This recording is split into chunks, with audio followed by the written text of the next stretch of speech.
Hello scholars, welcome to today's Manuscript Spotlight.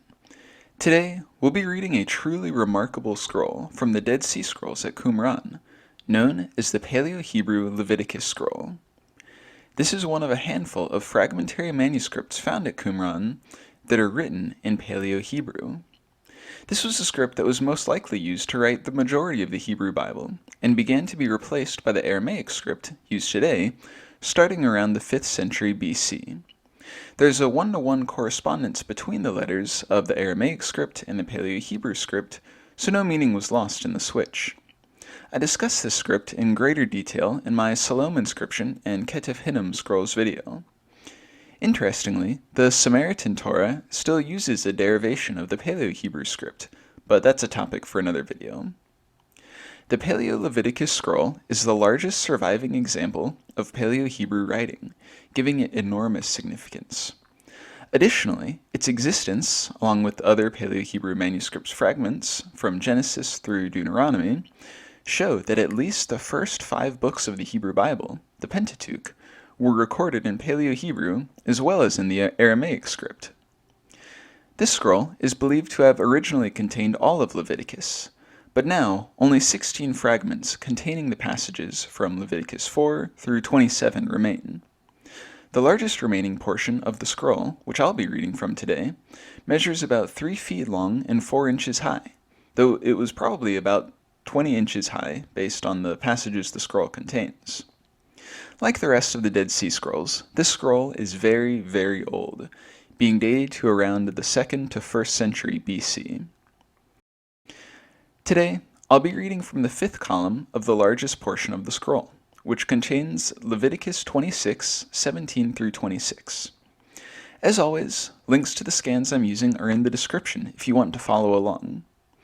In the beginning of Leviticus 26, God tells the Israelites how he will bless and live among them if they will humbly obey him.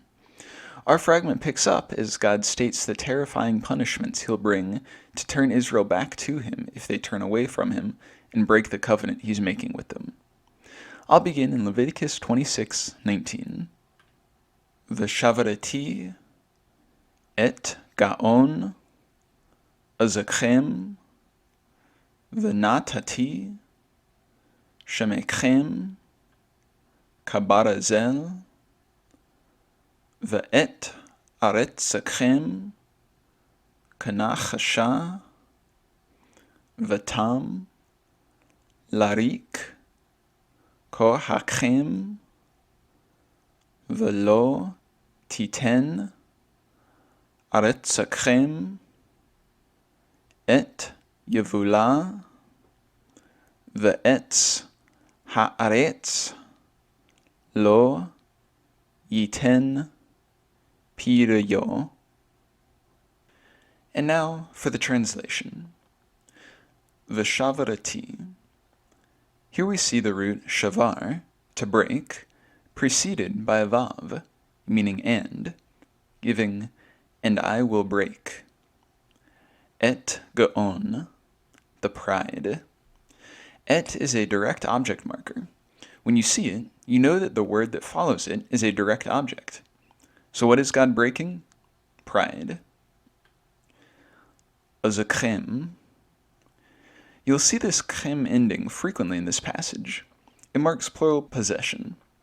Uz translates to strength, giving us of your strength. V'natati, and I will make. This root, meaning to put, give, or set, will be used 3 times in this passage, each with a different conjugation. Natati, titen, and yiten. Shemekhem, your skies. Kabarazel.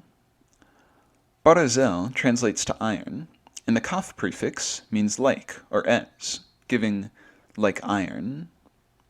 Ve'et aretzakhem.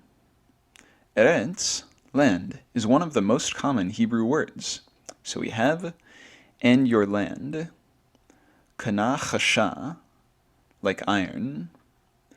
V'tam larik kochachem.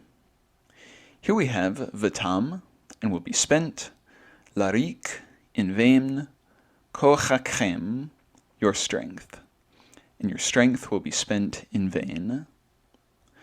Velo titen aretzechem. Lo means no or not, so lo titen means will not give. And we've already seen aretzechem, your land. Together we have, and your land will not give. Et yevula, its produce.